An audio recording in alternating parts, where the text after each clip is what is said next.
Yeah, now we welcome everybody for this second session, which is a panel discussion on the subject steel making in 2030.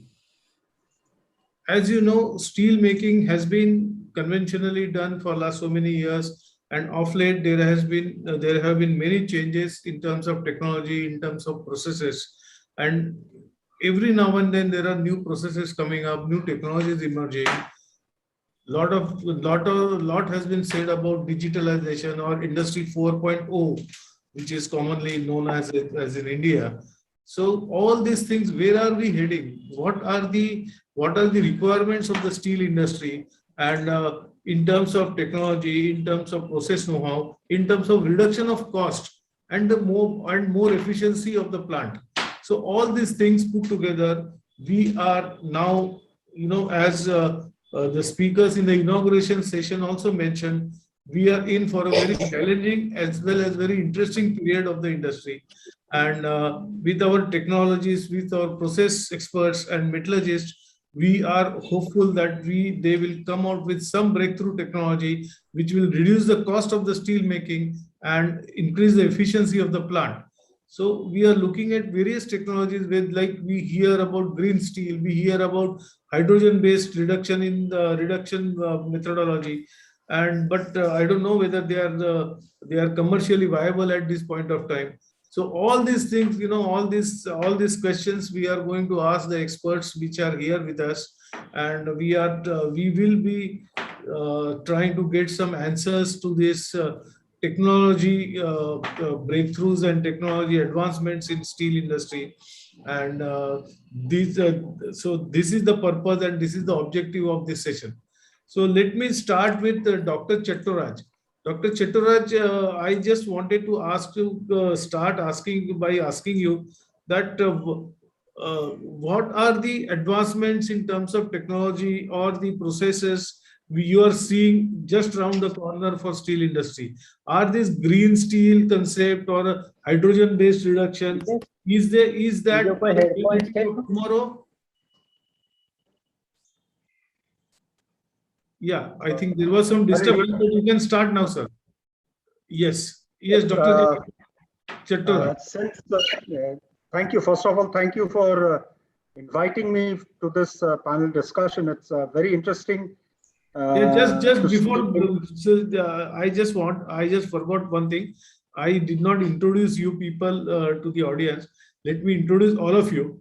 Dr. Chettoraj is director of National Metallurgical Laboratory and has been doing research on steel, various aspects of steel industry since very long. So I welcome Dr. Chettoraj.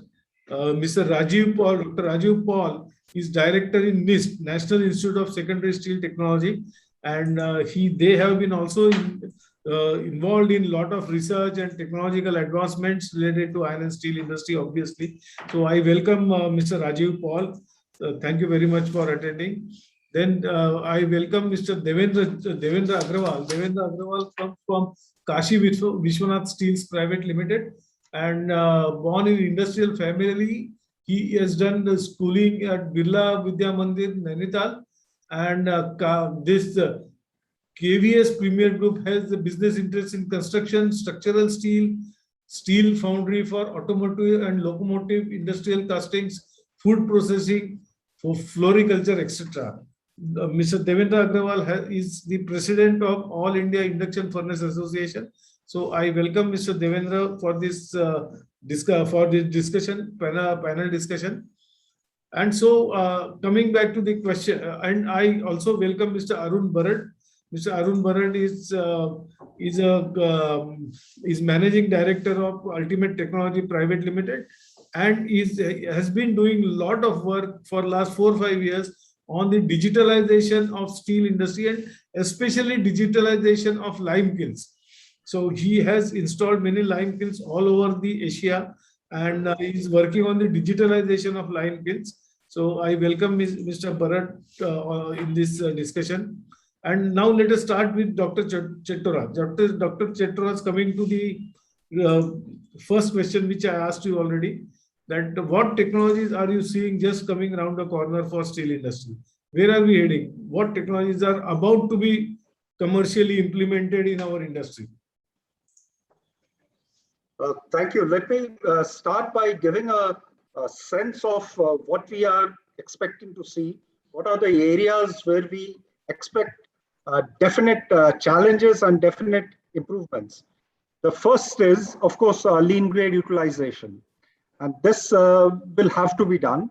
The second issue that we are facing in steel production is decarbonization. This will become mandatory, and we have to take steps in this regard. The third, of course, connected to the second issue, is a circular economy in steel production. Utilization of scraps, utilization of waste, looking at the life cycle of a steel industry as well as a steel product. That's the third issue. The fourth issue is, of course, enhancing digitalization, adoption of Industry 4.0. I understand there is an expert in this very area who has kindly joined us in this panel. But this is going to be very, very important, just like in any other industry. Industry 4.0 is upon us, and we have to adopt it. The fifth issue and the fifth address that the steel industry has to make is with regards to novel steel products. We need to lightweight steels.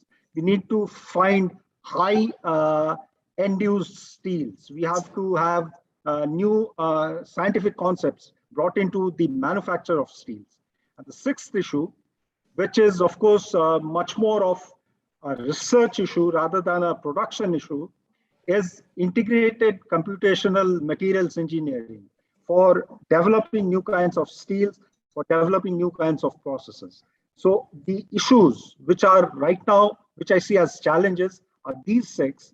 I'm only going to talk about, since you asked me about what are the newfangled approaches this is a steel industry is about to see. The first is, of course, with regards to decarbonization. In decarbonization, we are already looking at hydrogen steel making. Will it become a reality? Hydrogen steel making as a green process will become a reality only when hydrogen is produced in a green fashion. So whether it be electrolytic production of hydrogen or production of hydrogen from any other sources, unless that is green, the whole purpose would be lost, because production of steel using hydrogen is not cost effective as on date. And that is the other challenge with regards to use of hydrogen as a reductant in steel industry. In blast furnace, I do not see its immediate use. In other steel making, in electric arc furnace or in induction furnaces, maybe it will be adopted earlier. This is my feeling, of course. The second connected issue is that of circular economy. How to maximize the use of different scraps, different wastes. So we have to have better agglomeration technologies. We have to increase the ratio of the use of pellets, for instance, in different primary steel making processes, different agglomerated products into steel making. This is the need of the hour. The issue of employing Industry 4.0 is absolutely vital.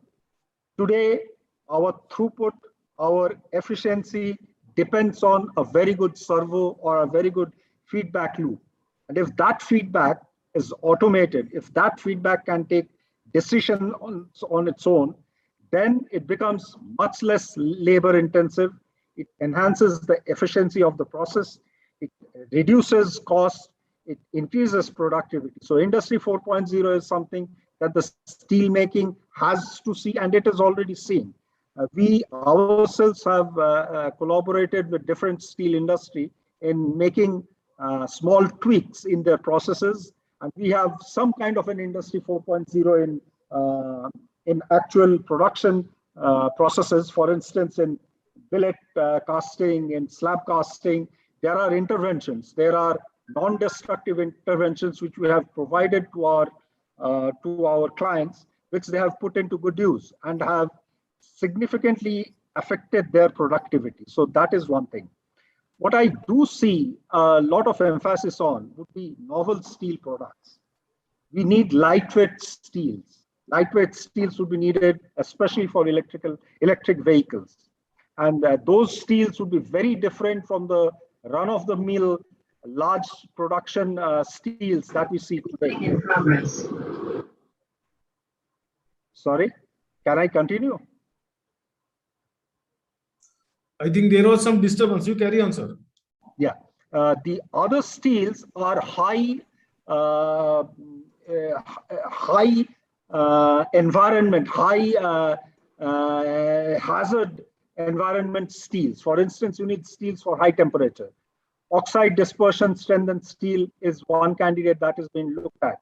We need nano steels. Nano steels have a number of utilities, a number of very high-end products, and we have to look into the industrialization of nano steels. We also need to look at different alloying constituents, especially micro constituents, which will vastly improve the ability and the capability of different steels. So this is a more or less a holistic view of what we are going to look at. What are the challenges that are facing the steel industry? And I would like to stop here at this point in time and request inputs from the other panelists as well. Yeah. Thank you. Yeah. Thank you, Dr. Chattaraj. And indeed, these are the technologies of the future, and which are just around the corner. And steel industry has to adopt them in the future to increase the efficiency. I would like to invite Mr. Paul in the discussion. Mr. Paul, what are the latest experiments being carried out by NIST, and what is the area in which NIST is working right away? Just to set the things in motion, because there is I think decarbonization of steel committee, and all those committees have been formed by the government recently.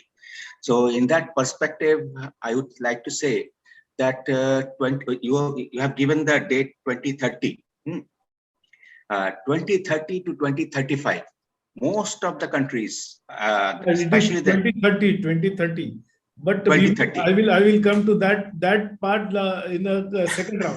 First, I would like to hear from you all what are the technologies or processes just around the corner being implemented in the industry. Yeah, first and foremost, we were doing a chromite, chromite reduction process, basically, where we were pre-reducing the chromite ore prior to putting it in the submerged arc furnace. So there we found that we were saving about 1,000 kilowatt hour per ton of energy. And that is basically quite a good R&D project. And it has got a very good implication of cost benefit to the ferroalloy industry. This is one of the major things. And then there are another project which we have taken up, that is basically for the induction furnaces, where we'll be doing the dephosphorization of the steel in the induction furnace, plus we'll be enhancing the life of the refractory.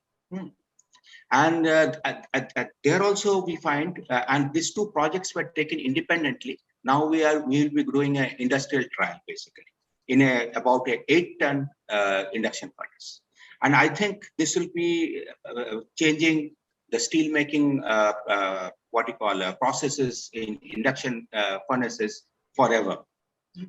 So, and then I would say that the coal-based DRI process, there is no intervention at all, basically. The rotary, we are still producing DRI through the rotary kilns, but there is a need to move from the rotary kiln to a shaft furnace or some other technologies. Basically, government has also taken initiative for the coal gasification, where we do produce synthesis gas. Basically, another point what I see now, that many of the Western countries who have moved to natural gas for production of electricity, steel making and all, has increased the demand for natural gas. And natural gas prices have gone now to the neck. Means we cannot afford natural gas for steel making. Especially the piped natural gas, there will be implication of using piped natural gas instead of coal in the reheating furnaces for the rolling mills.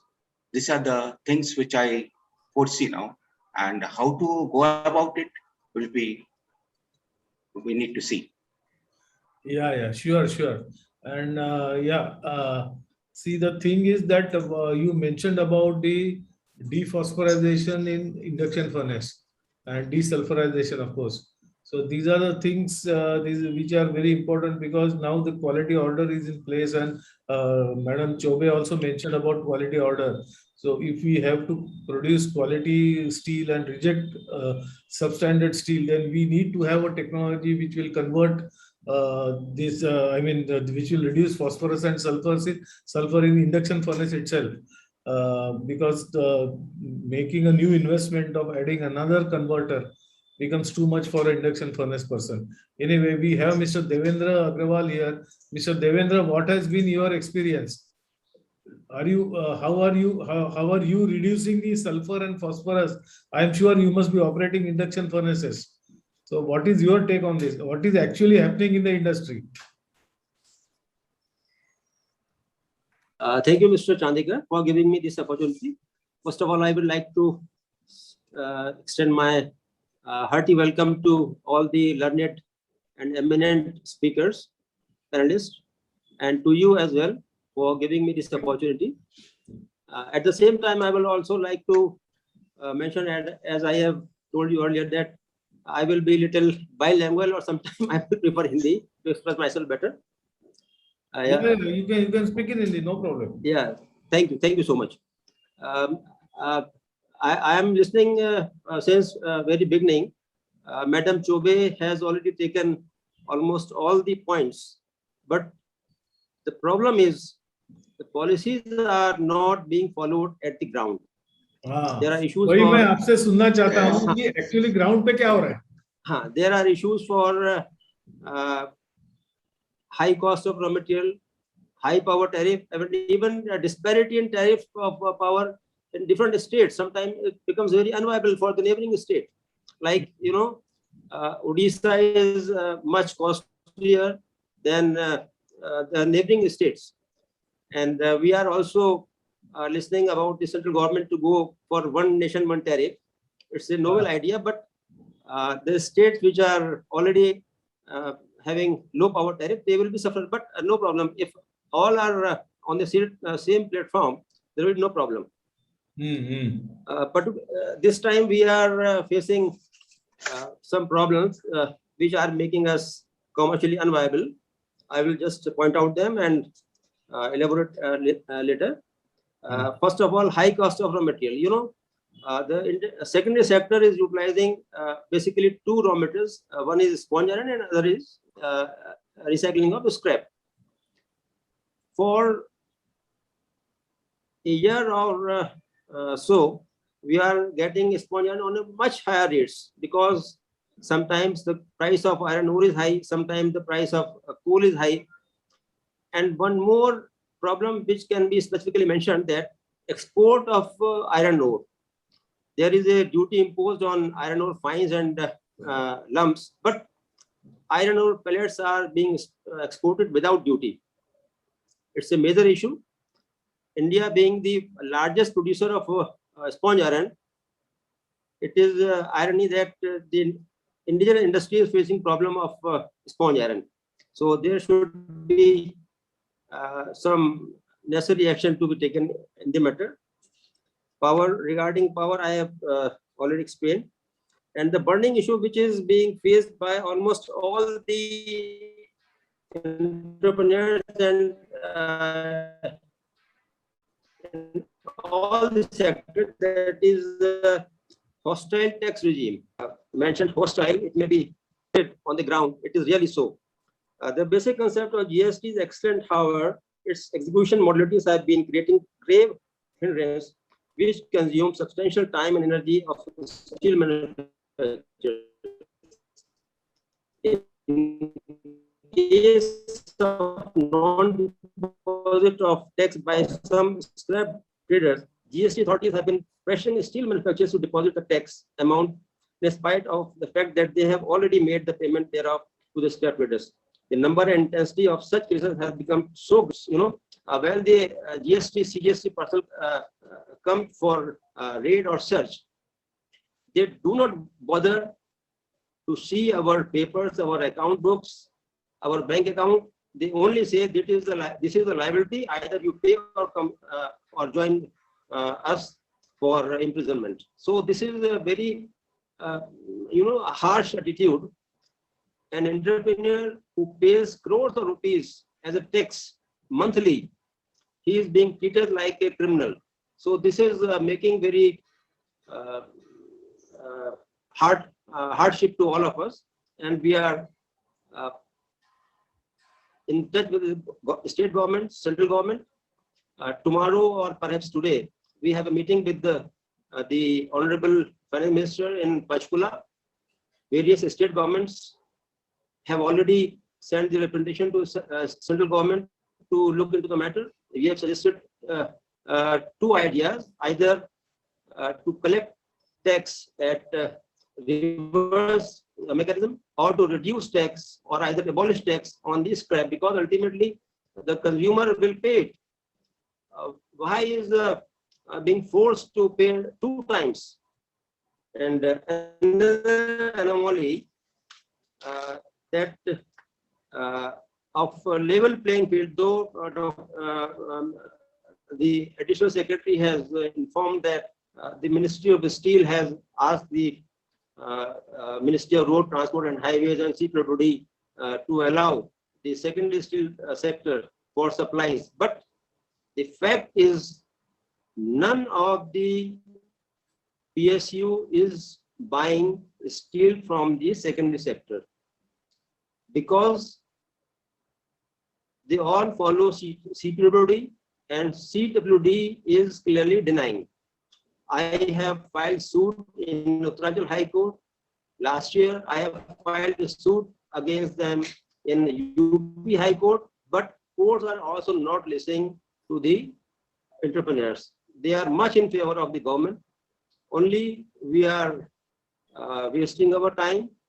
But this issue, if it is addressed as soon as possible, the condition of secondary steel sector may be improved. So far, technological upgradation is concerned. Mr. Devendra. Sorry. Sir, this discussion is about the technological advancement. So, uski taraf bhi aiye, sir. Now I'm coming to that. Regarding please. technological upgradation, I have heard from Mr. Chattaraj. Certainly, he has informed us a lot. Mr. Paul from NIST is doing very well, and I have availed their service in the past. The problem is, most of the entrepreneurs are not reaching either IMT, NML, or NIST. Fortunately, I have been associating with IMT and NML and NIST, all the three. And it is a very good experience with me. And I can say there are problems for defrosting, decarbonization with various our entrepreneurs. But since I have met them, I have solved these issues, of course, by selection of good quality of raw material. And I am also working with IMT on a project called, you may call it a GOR. And we have succeeded them to a great extent. Because of this pandemic time, the process could not be advanced to the next stage. And we are trying to take it again in a couple of months, and we are sure that this type of problem may be resolved. I will like to request all my friends of secondary steel fraternity through your magazine that they should certainly involve the NML, NIST, and other government institutions for the upgradation of technology and quality as well. Absolutely, you are very right, sir. definitely NML, NIST, IMT, these will play a very pivotal role in upgrading the technology in the iron and steel industry. I just wanted to ask you, what are you doing about desulfurization and dephosphorization in induction furnace? How are you achieving, or have you put on another converter for it? No. We are using selected scrap and selected sponge iron, and with the proper charge mix, we are getting it. Okay. And we have tried the GOR last year. There is no problem of technology. It is a perfect technology that we have achieved. The only question was stability in cost of production, and which we will be addressing by the next year, we are sure. Okay. So thank you, Mr. Devendra. Now I come to Mr. Bharat, and for the subject of digitalization and Industry 4.0, it was mentioned by Madam Chobe also. It was mentioned by other speakers. Now Dr. Chattaraj also mentioned about it. So it is very important. This digitalization and Industry 4.0 is very important. What do you think, Mr. Bharat? How is steel industry going to achieve? Do you think steel industry is has the response of the industry has been, how has been the response from the industry? Do you think it is sufficient, or do you think that it needs to be upgraded? Okay, good morning to all my panel members. Thanks, Mr. Chandekar, for this opportunity, and good morning also to all the participants.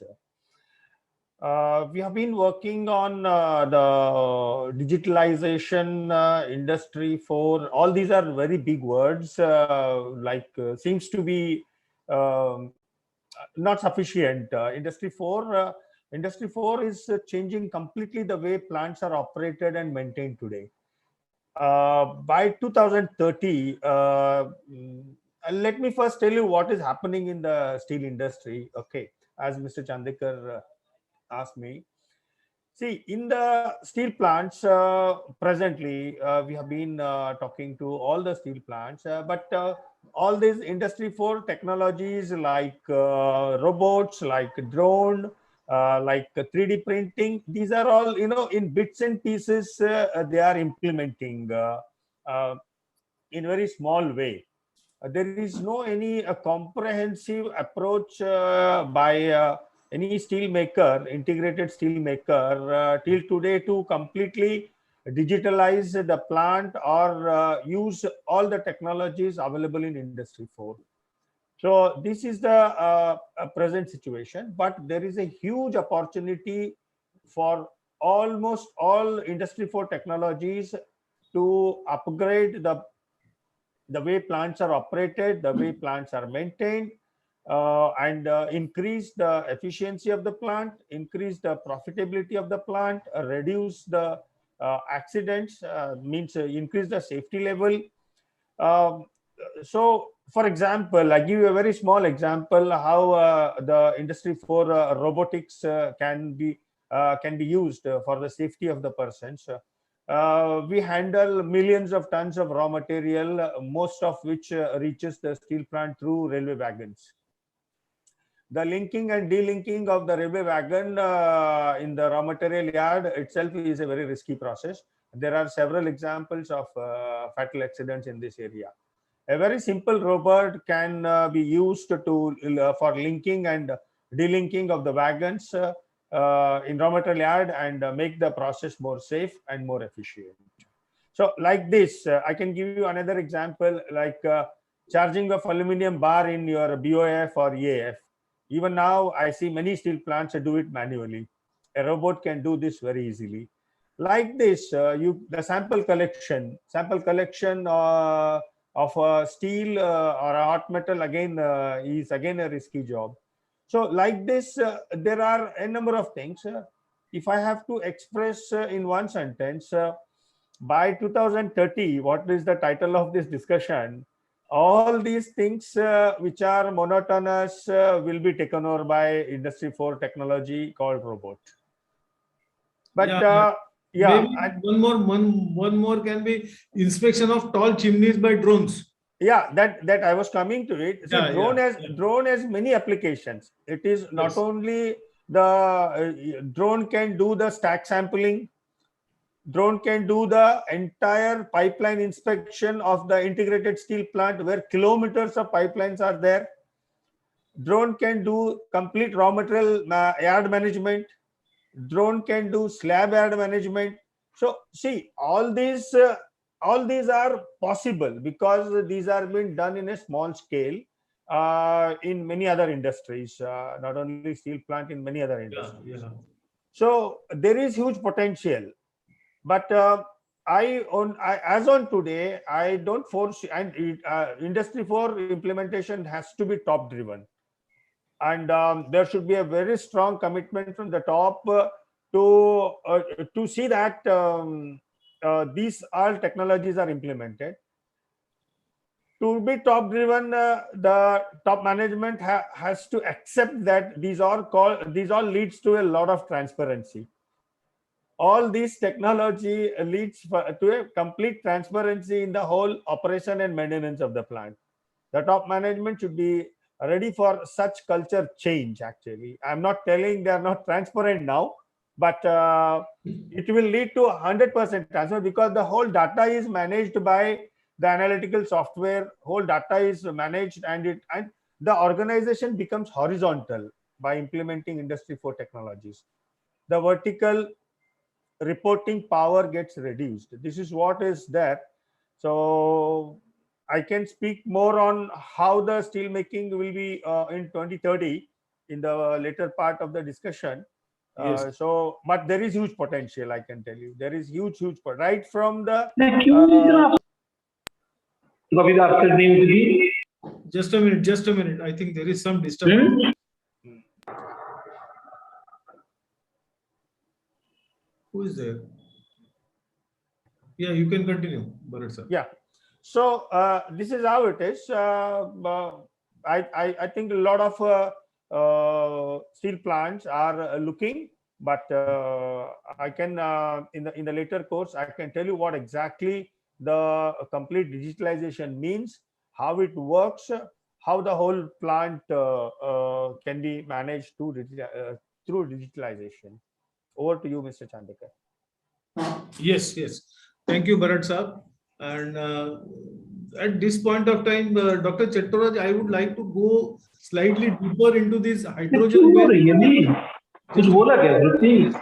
is some disturbance. Just a minute. Okay, now it is okay. Yeah, I would like to go slightly deeper into the subject of hydrogen-based reduction. So, what is being done specifically about this being implemented in the industry, and what are the hurdles? Is the hurdle only commercial part, I mean the pricing of hydrogen, or there are some other issues also? The need for hydrogen stems from the fact that it is supposedly greener. I mean, it's the whole intention of using hydrogen is not because it is more effective, but because it will lead to almost zero greenhouse gases. Yes. This is the assumption. So the hydrogen is not necessarily a better reductant than carbon. That is not the case. There is also the problem that there are certain thermodynamic issues with the use of hydrogen, which have to be addressed. And that's a theoretical issue. It can be used in a particular temperature range. The hydrogen has to be in a particular temperature range to be most effective. So these are the issues which have to be addressed. There are theoretical issues. The practical issue is, of course, creating green hydrogen cheaply. And right now, that is, at least in our country, that is not very easy. It's easy to say, but it is not easy to implement.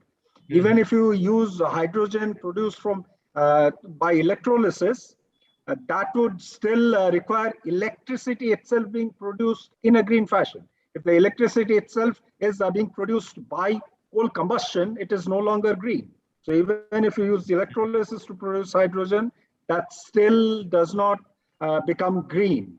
I think Mr. Arun has his finger raised. Please, sir, would like to add to this. Yeah, sir, what we foresee for hydrogen is by 2030 or 2035, we will have, like the way solar power plants are getting installed, if we have to make a green steel through hydrogen, the only way would be to put ultra gigawatt solar power plants, which will lead to low cost hydrogen production.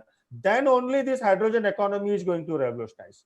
If with the present coal based power production we are talking of hydrogen, it is not going to make this hydrogen technology not going to make a carbon free steel making one. So Absolutely agree. yeah, Absolutely agree. we have to look for renewable power generation in a huge capacities. Like I'm not telling solar power plants, I'm telling ultra gigawatt solar power plants have to be seen, foreseen to go into this direction. Yes, for instance, if you use syngas, which also has hydrogen, you can definitely use syngas as a reductant, but that is not a carbon-free process. You still have carbon. So this is an issue.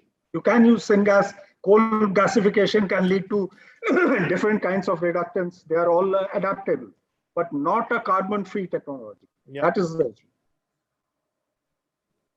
I think Rajiv would also like to add to this. Rajiv has Mr. Rajiv. Yeah, most important, it will be to produce hydrogen for the steel industry and to be green and to be viable is one of the very, very difficult tasks, not for India, even any European or Chinese or American companies. So presently, you may have noticed the natural gas prices have gone up tremendously across the world. And I think in Europe, the electricity tariff has now almost reached rupees 30 or 40 per kilowatt hour. So you can see, if we want to move from coal to even to natural gas, the consequences are very much. It will be very difficult to basically to cope with the what you call the whole population.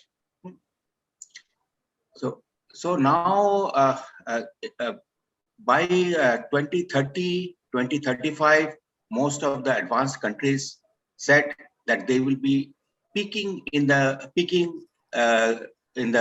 greenhouse gas emission, and they will go carbon neutral in 2050 or 2060.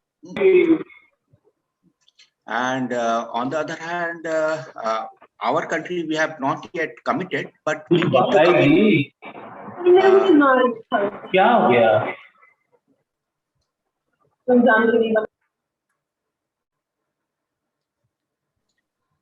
Yes, continue, sir. Continue. Yes. We need to basically decide on this, and I think our government will be deciding shortly on how to go about and which are the years where we can go carbon neutral. But the thing is, 2030 is such a year where everybody peaks. That means there is bound to be increase in the total what you call greenhouse gas emission, and the temperature our what you call normal temperature will rise almost we cannot maintain 1.5 degrees centigrade, which we thought, and it will go beyond a 2 degrees centigrade increase in the average temperature worldwide. And then I think most of the countries will automatically decide how to, means that time decarbonization will become what you call, will go into the urgency phase. And you know, the steel industry, if you, I can give you some figures. The 70% of the global steel production, who produce steel from iron ore, basically, they emit 90% of the carbon dioxide from the totality of the global steel industry.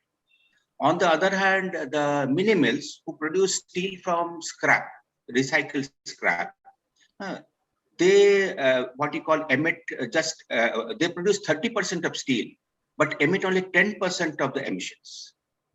This is the ratio of the. And presently, the 90% intensity of what it is 2.3 ton of carbon dioxide per ton of steel produced. And whereas the mini mills who produce from scrap, their intensity is about 1.6. And to pull down the what you call this greenhouse gas emission, but to manage our production increase to 300 million tons, there is obviously an immediate need to be energy efficient in each and every processes, from induction furnace, coal-based DRI, blast furnaces, everywhere. And I find another thing that there is another issue basically, which we basically ignore, is that all the integrated steel plants, all the major integrated steel plants, including the public sector undertakings, they produce steel from imported coking coal. On the other hand, the secondary steel sector, we use indigenous coal. We try to maximize it. So we need to now, we have a what you call reserve of about 350 billion tons of coal in our country.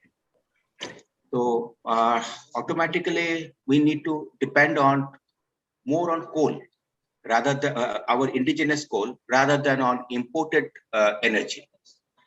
Imported energy, I mean, not only coking coal, but also the LNG, what we are importing.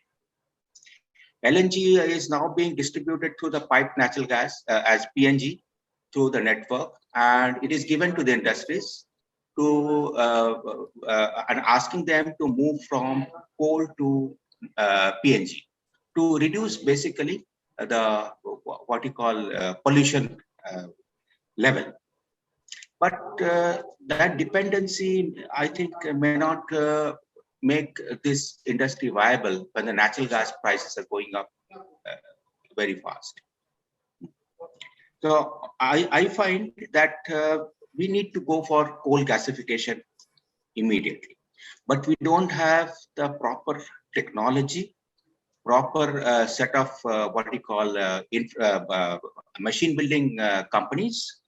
Because I was personally involved in the Jindal Angul plant coal gasification project. That particular, we had a huge cost overrun and huge time overrun. And one of the major company who was given the task to build the gasifiers, they faltered in each and every aspect of the minute details of the design. And to rectify it, and to implement the project had a disastrous effect on the finances of the company. So I feel that indigenization of the coal gasification project is a necessity, and syngas to be produced in different steel clusters, and this can be distributed to a different what you call small steel industry. And automatically syngas is always energy efficient. And if you have a large syngas plant, you have you recover all the coal chemicals. When you recover all the coal chemicals, it includes what you call benzene or and other coal chemicals, which goes to the cosmetic industry and other industries. And you can even make fibers out of it. So I find that is only one of the way we can save our steel industry, do a little bit of decarbonization, and we can march forward with our target of 300 million ton per annum. Thank you, Mr. Rajiv, for your very And detailed explanation. Yeah. Just I want to add that Yeah, the gas-based DRI plants, which are basically Midrex or the HYL technologies, yeah. there actually the natural gas is reformed into hydrogen and carbon monoxide, and this particular ratio is managed, and we basically reduce in the shaft furnace. Here we can increase the quantity of hydrogen if you get green hydrogen, but that needs to be viable. That is the important issue here. Okay, thank you, thank you. There is one question from the audience, that can we use producer gas in 500 to 600 TPD kiln in 100%? Who will answer? Rajiv. Yeah. Yes, please. yes, we can do it. We can do it, but we need to strip the producer gas with all the volatile matters first. And then we need to, we can go for a shaft furnace. But here the issue is the calorific value of the producer gas first. And secondly, the producer gas contain also carbon dioxide, also nitrogen and other gases, which actually can be, will not much help in the production of the DRI. Okay. Thank you. Thank you, Mr. Rajiv. Mr. Devendra, what has been your experience? How is induction furnace is getting operated nowadays? What are the possibilities of adopting new technologies or new processes? Say Industry 4.0 or digitalization. Where is induction furnace industry in this? What is the status? It's a very valid question from your side. सबसे पहली समस्या तो ये आती है कि जब हम कुछ भी नया करने की सोचते हैं तो कंस्ट्रेंट्स आते हैं इकोनॉमी के. ओके. और दूसरा जो सबसे बड़ा कंस्ट्रेंट आता है कि प्रॉपर मशीनरी मैन्युफैक्चरर और proper consultant. Because Mr. Paul has said that a task for designing gasifier was given to some company, but he could not perform it well. तो ये एक प्रॉब्लम है इस फील्ड में. जितने भी एंटरप्रेन्योर्स हैं वो सब चाहते हैं कि उनका प्रोडक्शन ग्रीन हाउस हो, वो सब चाहते हैं कि कॉस्ट कटिंग हो. जैसे मिस्टर बराड ने रोबोटिक्स के बारे में बताया, तो ये बहुत अच्छा कंसेप्ट हो सकता है, लेकिन सेकेंडरी सेक्टर इसको अफोर्ड कर पाएगा या नहीं कर पाएगा ये कहना अभी थोड़ा मुश्किल है. और जहां तक रेलवे यार्ड में मैनेजमेंट की बात थी, उसको एड्रेस हम लोगों ने दूसरे तरीके से किया है. पहले जो मूवमेंट होता था मटेरियल का वो रेलवे वैगन से होता था. वहां रेलवे यार्ड में जाकर उसको अनलोड करना पड़ता था, फिर ट्रक में लोड करना पड़ता था और फिर अपनी फैक्ट्री में लेकर आते थे. लेकिन अभी जहां पर कंटेनर यार्ड्स की फैसिलिटी मिल गई है, like Kashipur in our area, so the sponge iron is loaded into containers. They are shifted to rakes, and rake directly come to Kashipur, where the operator provides containers at our site. So some handling and theft as well has been avoided.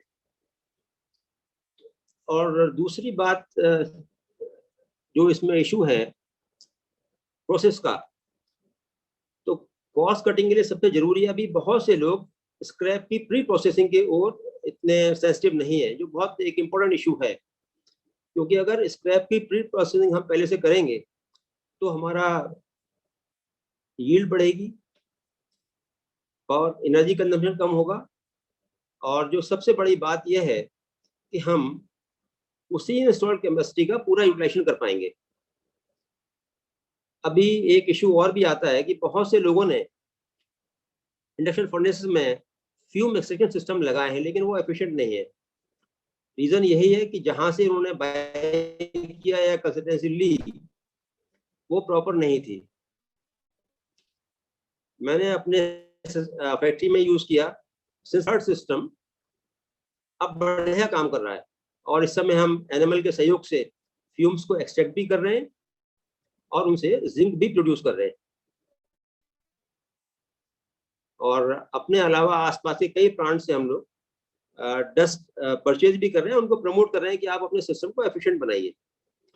तो मैं ये समझता हूं कि अगर हम अपनी efficiency improve करते हैं आइदर स्क्रैप प्रोसेसिंग में या फ्यूम्स के एमिशंस के कंट्रोल में, तो जो इन्वेस्टमेंट होता है वो मल्टी टाइम वापस आ जाता है और हमें ग्रीन एनवायरनमेंट बोनस में मिल जाता है.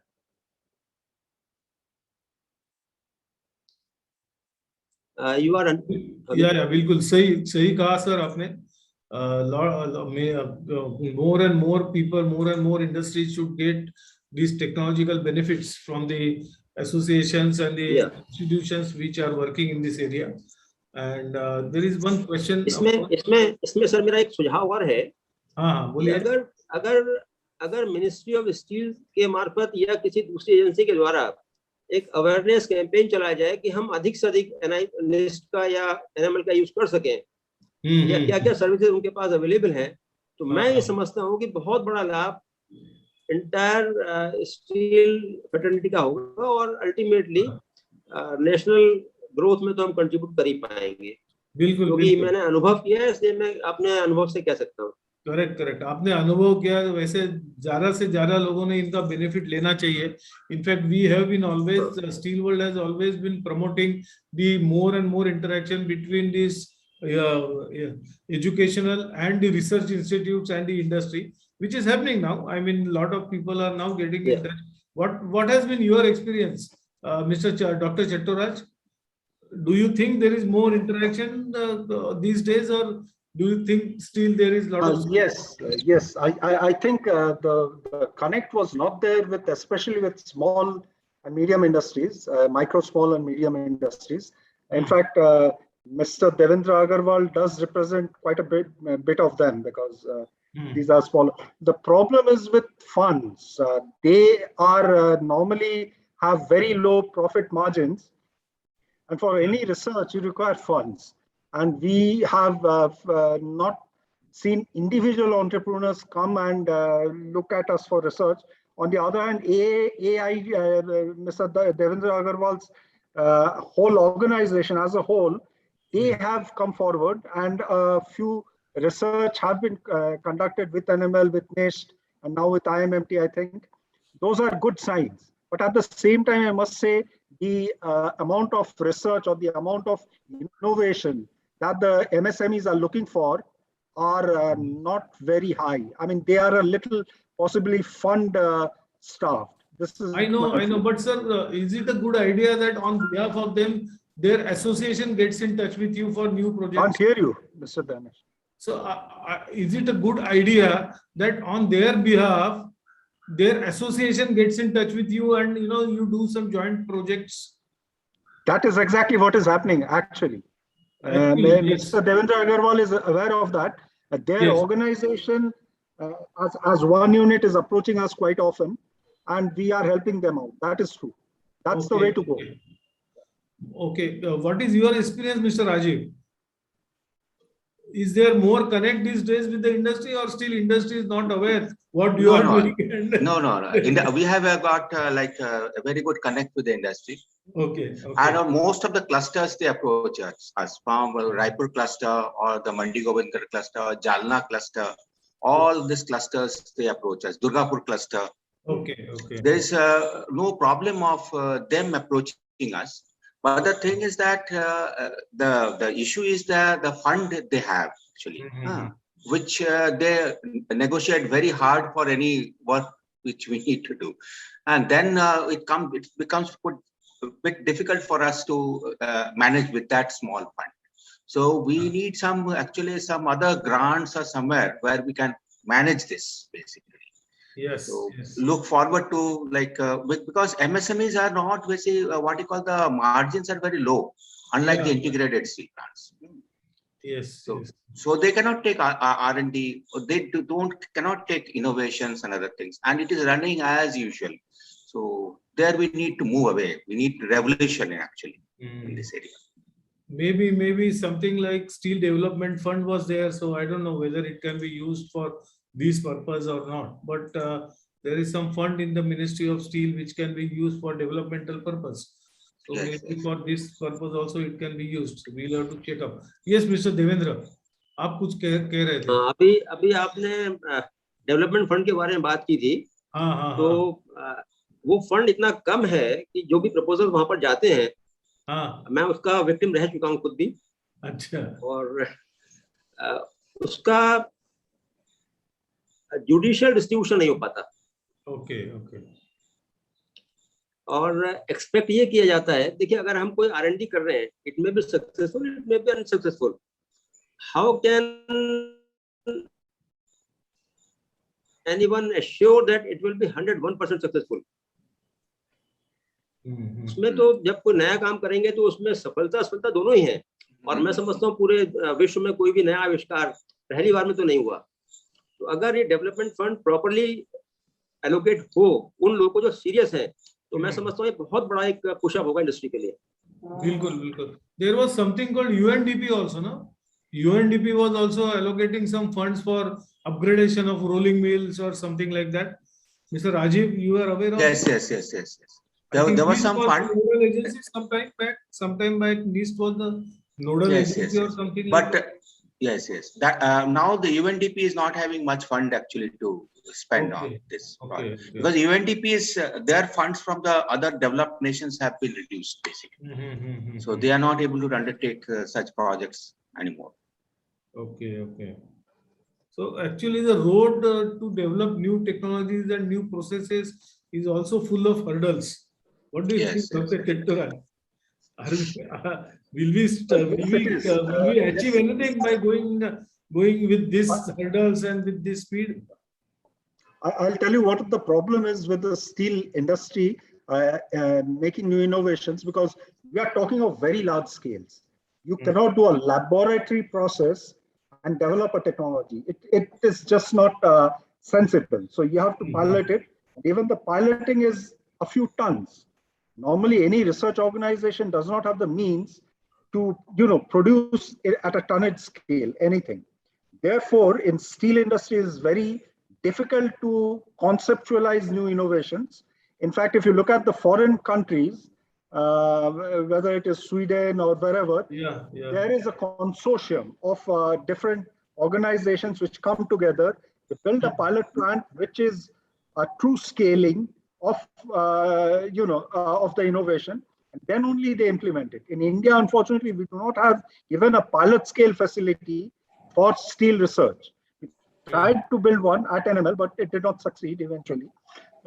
So some pilot scale facility which is able to produce at least 100 tons of steel is something that is needed. Even 100 tons might be quite low, but at least 100 tons of capability, and we do not have that, very frankly. So if you're trying to develop a new steel or even a new process, the scaling is the biggest hurdle that we face. We can have many ideas. We can produce them in small induction furnaces, but when you convert them into the actual production, in steel, you cannot be sure. In any other hydrometallurgical processes, you can be fairly sure. You do it at a small scale, if you upscale it, there will be very minor variations. But in electrometallurgy, in pyrometallurgy, that is not true. So that is the issue. That is the main hurdle that I see. Okay.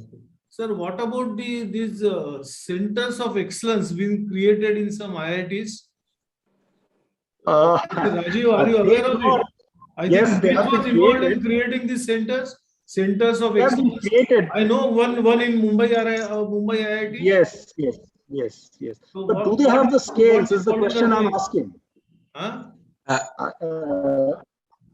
do not want to comment on that, but they do not really have the scales. They do not have the scales. These are not truly representative in that sense. What are they doing? What are they doing? I think it was instrumental in developing some centers, at least in Mumbai, I remember. There is a center to come and have meetings. Yes. In Mumbai, there was one. Yeah. There is a center in Chennai also, I think, at IIT Madras, they are trying to develop. Then what these centers are doing? So, center, it is more or less basically very small, not the pilot scale first. And secondly, it is much more theoretical than a practical aspect. Okay. And it doesn't do anything good. And, people who are pursuing PhD or who are doing masters at the IITs, if you engage them in those pilot who has not seen actually the steel making and the iron making, they won't be able to contribute anything.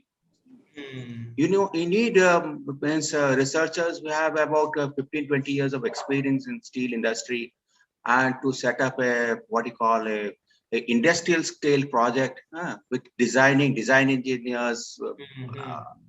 So that is not happening there, I would say. Yeah. Mr. Bharat, I just wanted to ask you that with slow response from the industry, or rather very, I would say, not up to the mark response from the industry, do you think you need some support from the policymakers, or maybe some associations you can approach and talk about the digitalization and its benefits? Do you think is there any role of the government in all this process, digitalization or Industry 4.0 implementation, or some state bodies can help this process to go further? Do you think any role of these agencies? As of now, there is no any role of government agencies or anybody. As of now, whatever development with regard to the approach towards digitalization, approach towards Industry 4 is the majorly done only in the private sector. We don't see any activities with regard to digitalization of the process. I am telling, not the Yeah. admin things. With regard to digitalization of process, nothing is happening in SAIL. Nothing, zero, I would say. Exactly. But do you need any support from these agencies? Yeah, of course, it is like the SAIL itself, it has to come from the top, as I said earlier. Yeah.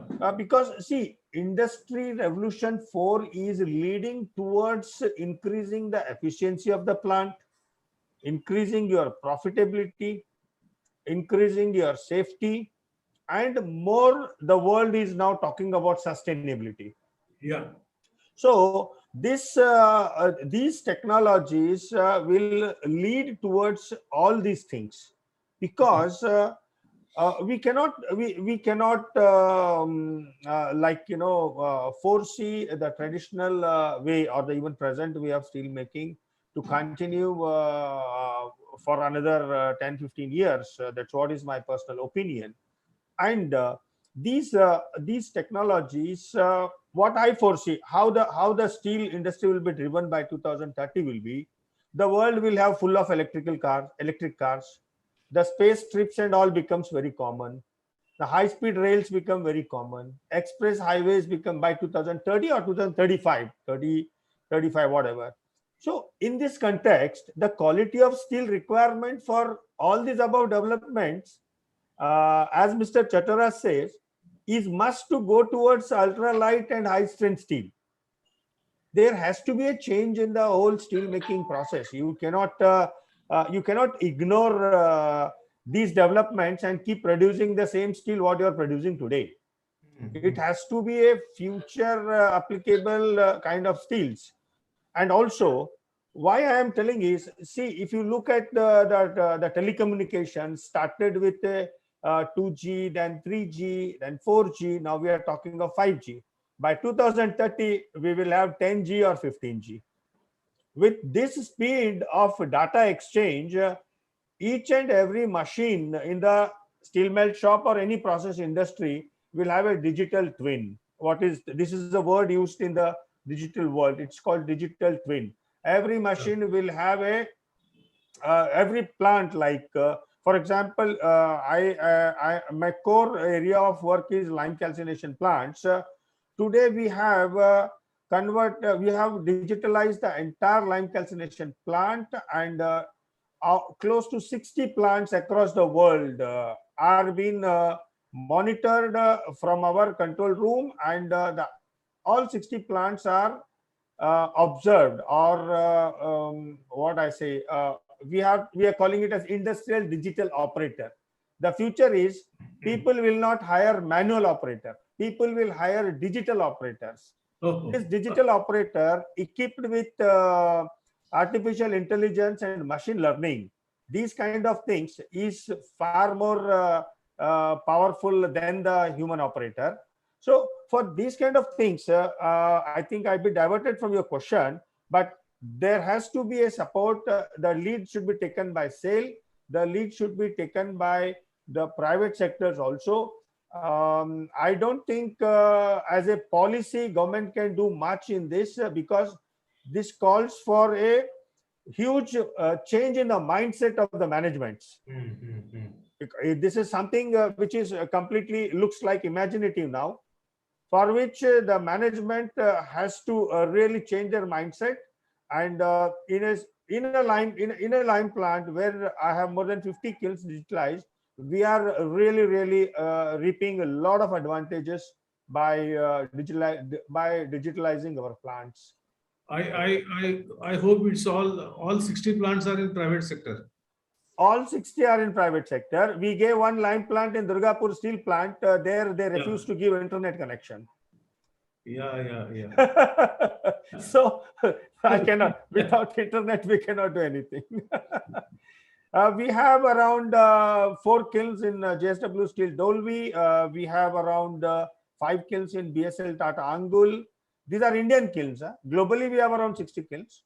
But all these are completely digitalized, and we are through Ultimate, our company, we are trying to implement this experience of kilns on various other units of steel, integrated steel plants.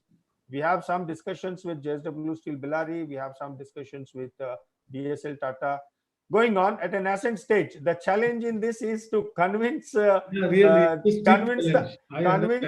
end user, the man on the shop floor, and convince the top guys. So it is not so easy. We are putting our efforts. Maybe you know, Dr. Chettaraj and Mr. Raju, we can take some these institutes like you can take some pilot project on this digitalization or something like that. Maybe. Sure. I remember on lighter note, there was one saying, whether I don't know whether it is true or false, but it was being discussed in the industry at that time. When Yashwant Sinha was asked, when he was finance minister, and he was asked why IT exports are how IT exports are being flourished, and what do you think of that? So he says that because they are flourishing because government doesn't know anything about IT. It is like that. Anyway, so coming back to our industry and steel industry, I think the road ahead in the technology development is very steep, sir. As I am hearing from Dr. Chettaraj, Mr. Rajiv, Bharat Saab, or Mr. Devendra, the road ahead for technology development is really very steep. Very steep. So, Yes. I know. I mean, we have been discussing for last 1 hour, but I feel that no much change is there at the ground level, as Mr. Devendra is mentioning. So, how do you see 2030? Where will we reach? Will we reach anywhere, or will we here only? What do you think, Dr. Chettaraj? Because we are coming to the end of the 10 minutes late, so I would like to have some final comments from your side, some suggestions, some advice to the industry, some suggestions to the policy makers.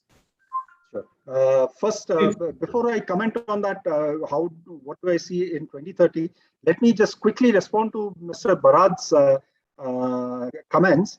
I fully agree that Industry 4.0 will come, and it will come not because people want it, because there will be normative restrictions which will force you to adopt it. The same is true about all innovations. Once there is a push, in India, pushes are more important than pulls. When there is a normative push, it's going to come, and the normative push is already there. You have to reduce carbon footprint. It's absolutely clear. Yeah. That is going to force newer technologies. You like it or not, you have to go in for those. You have to go in for Industry 4.0 for the same reason, and also to increase effectivity. The one hindrance, which is non-technological, is the demography of the country. Demography of skilling. If you look at Industry 4.0, requires higher skill levels, which are not there. There will be lesser manpower, but higher skill levels. We believe on manpower intensive industries with low skill levels. And it's very difficult, even from a policymaker's point of view, looking at, I don't know, elections or whatever, to go in for reduction in manpower. So do I see SAIL coming forward and adopting Industry 4.0 very soon? Not really. But I do see Tata's, JSWs, and the others adopting it very readily, and it's going to happen. Yeah. So there will be changes, and it's going to happen in 2030. not because we want it, but because there will be normative restrictions forcing you to adopt those. And that's what we are looking forward to. So there will be changes. Yeah, thank you. Okay, before I go on to others, there are some questions. I would like to, just a minute. I would like to, at induction furnace using pellet sponge, how metal going into the slag can be minimized so that reprocessing cost can be reduced. This Mr. is Rajiv. Rajiv's response. Actually, this is an issue, and I think we need to see how it can be controlled. The most important thing is that the uniformity of melting of this pellet in a sponge pellet in induction furnace. Actually, that when that is not happening, the pellets are flowing out with the slag. So I think for this, sometimes I feel that we require a ladle furnace to cope up with that. But then again, it comes with a cost. That and that actually brings an issue now. Why pellet is not being used more in the rotary kiln and DRI making? So all these are all interlinked. We may get a higher yield or a higher cost effect, incentive in the what you call DRI kiln, but not in the induction furnace. But let me just see it. I cannot in offhand give a solution. Some questions cannot be answered offhand. There is one more question. Maybe Mr. Devendra, आप बता सकते हैं. Can we have any method to use lining life of induction furnace to maximum safety with the help of automation? Automation का और lining life का क्या? I don't. देखिए, lining life improve हो सकती है, उसमें केवल किसी एक एफर्ट की आवश्यकता नहीं है. ओके. हम लोग मैनुअली रैमिंग पहले करते थे, उसमें यूनिफॉर्म रैमिंग नहीं होती थी. अभी जब से वाइब्रेटरी रैमिंग शुरू किया है बहुत से प्लांट्स ने, तो लाइनिंग लाइफ उससे भी बढ़ गई है. ओके. और अगर हम अपने मेल्टर्स को प्रॉपर ट्रेनिंग दें कि किस समय उनको स्क्रैप ऐड करनी है, किस समय स्पॉन्जर ऐड करना है, और कैसे स्लैग ऑफ करना है, तो उससे भी ऑपरेशनल मेथड्स हैं जिससे लाइनिंग लाइफ बढ़ाई जा सकती है. Plus selection of best quality of ramming mass. एक बात जो अभी डॉक्टर साहब कह रहे थे पैलेट स्पॉन्ज के बारे में कि कैसे हम मेटल लॉस को बचा सकते हैं. Monitoring by any automation. Lining erosion monitor कर सकते हैं क्या ऑटोमेशन से? सेंसर विंसर लगा के, भरत साहब, सेंसर विंसर लगा के इरोजन मॉनिटर कर सकते हैं? तो आप कर सकते हैं. नॉर्मली लाइनिंग का लाइफ और health is measured by monitoring the shell temperatures. Okay. And today the instrumentation is quite advanced, and you can monitor the shell temperature and over a period of time develop trends to know the health of the lining inside. It's possible. Okay, then. And I would like to add something, Mr. Chandekar, just give me a moment. I just would like to add, because of pandemic, there is a change in the mindset of the management. This is what I am seeing last 1 year. After pandemic, before pandemic, when we used to tell people we can digitalize plant, we can control your plant, we can completely monitor your kiln remotely, you don't need any operator, nobody used to believe. Like, ये सब fancy things है भाई, अभी आप steel बनाना ऐसे नहीं होता है, ये कुछ भी बोलता है, इस टाइप का अप्रोच रहता था. बट अभी after pandemic people are running their plants, 50% man power is running the plant, many things are happening. Now there is a little bit hearing given to the digitalization industry 4 and all कि हाँ हो सकता है. हम लोग तो मतलब पहले 20 आदमी था. JSW has operated their Bellary plant 13 million ton capacity with 30% manpower. Entire month of last year, May, June and all. तो अभी इनको लग रहा है कि हाँ हो सकता है.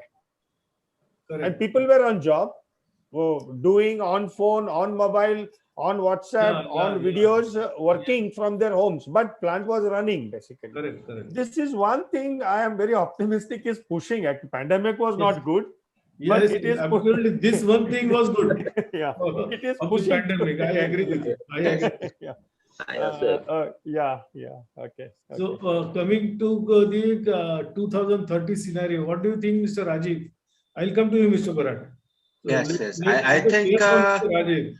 I think the push and the mechanism will be working, Yes. and will be forced to adopt and forced to innovate, and will actually India will seek fund from the elsewhere in the from the developed nations Mhm. to fund our all the innovations and the technology adoption.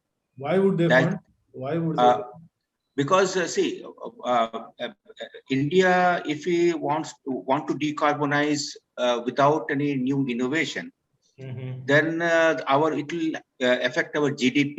It will affect our what you call other activities, because energy is very crucial to our GDP. Okay. If we move from coal, we reduce coal production, everything. So it won't work so easily. So the world has to commit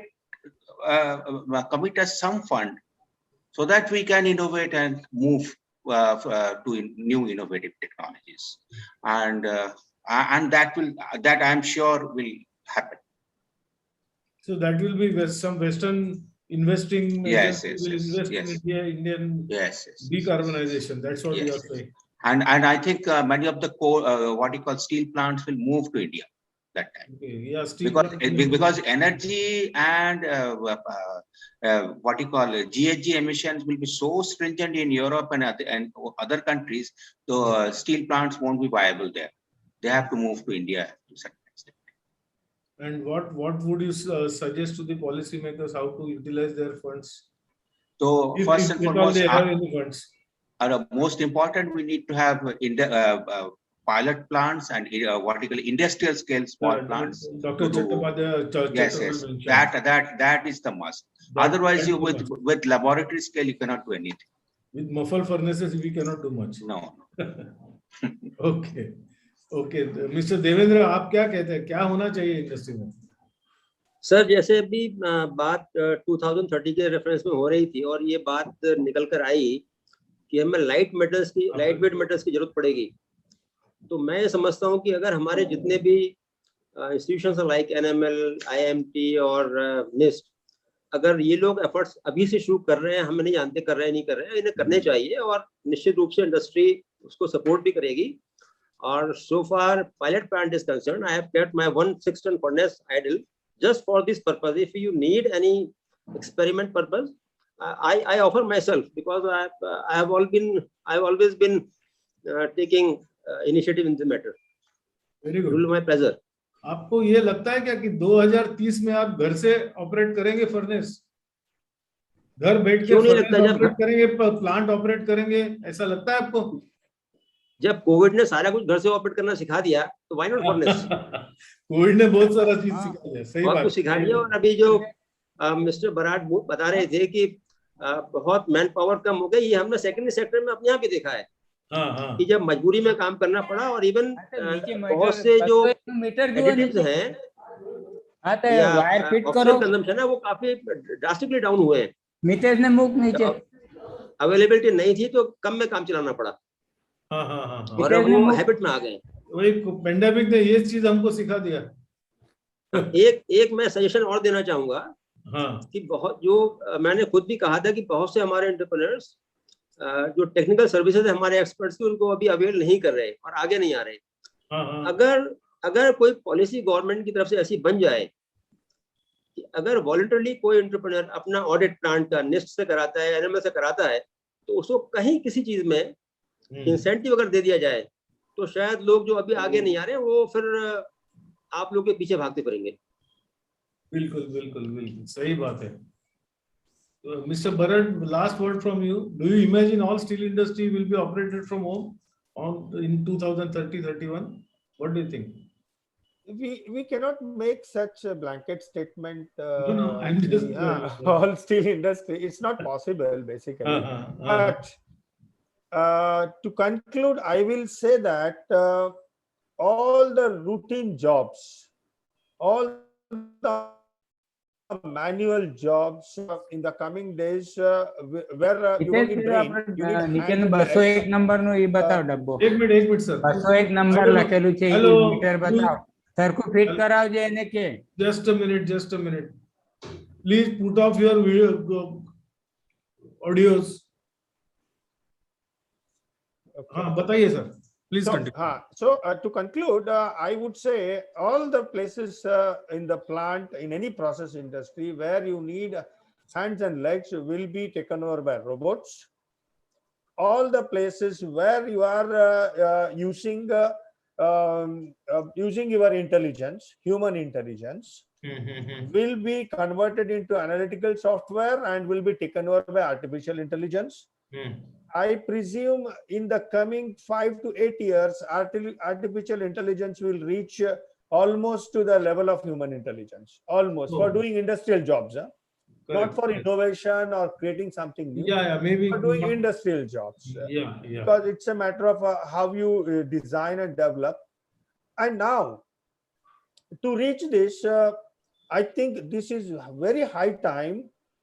The startups or anybody should utilize the industrial veterans' huge knowledge of 30-40 years and convert that into an analytical software. Absolutely. We cannot wait any longer to lose the precious knowledge gained by our ancestors, gained by industry experts. Somebody has to initiate it today, if you ask me, because the future is going to stay with the artificial intelligence, not with the human being. We cannot lose our veterans just not converting their knowledge into digital knowledge and living. So these are my futuristic thoughts about the things. And I told you there are many technologies. Your machine, your maintenance and all. Maintenance and all is 100% taken care by your digital twins. Every day morning it will come and tell you, you have to today go to this machine and do this. That's it. You go near machine, there is a QR code, you scan the QR code, the machine will tell the detailed procedure what is to be done on that day. So so it has gone to that level. Yeah.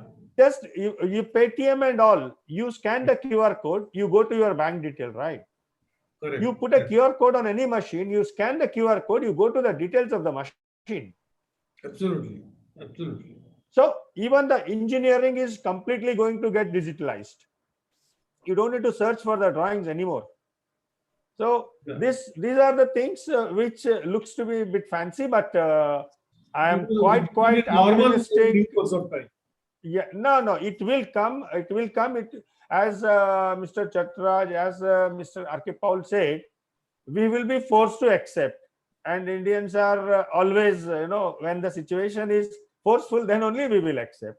We don't, or some either your competitor or somebody is doing, then you try to do it faster than them. Yes. Anyway, it was a pleasure on my part to be part of this panel. A nice meeting the August dignitaries. Thanks for your inputs. And right now I am in JSW Steel Dolvi plant, so commissioning my 5th kiln here. So I have to go to the plant now. With your permission. 2 minutes, Mr. Bharat. Dr. Chatraj, any last comment? So I am going to close this discussion. Oh, no, please. I would like to comment like this. Though the road looks very steep for technology upgradation, but I am sure we will achieve it. And by 2030, I will see much less carbonization from the industry, and upgraded technologies like hydrogen reduction or our concept of green steel will come into existence. And as Mr. Rajiv wished, there will be some investing agency from the Western world who will invest in Indian steel industry. I am very hopeful about it, and let's hope that all this will happen by 2030. And I personally thank all the experts like you who have participated in this very lively discussion and very futuristic discussion, I would say. And yes, Mr. Bharat, you wanted to say Yeah, something? why I'm very confident of what Mr. R.K. Paul said, that foreign people will be investing in India is Investing. the major R&D in the IT sector is done in India. Basically, the futuristic development is merging of IT and OT technologies.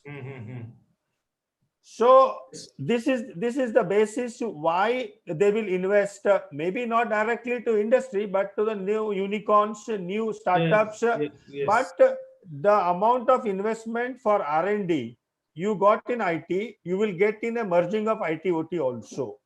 So Okay. this is what is going to be the Industry 4 future for steel industry.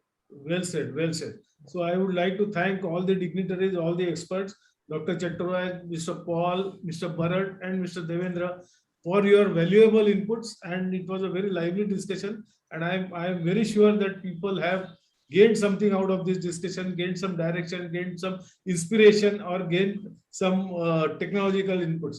Thank you very much. And Thank you. we'll be off for 1 hour.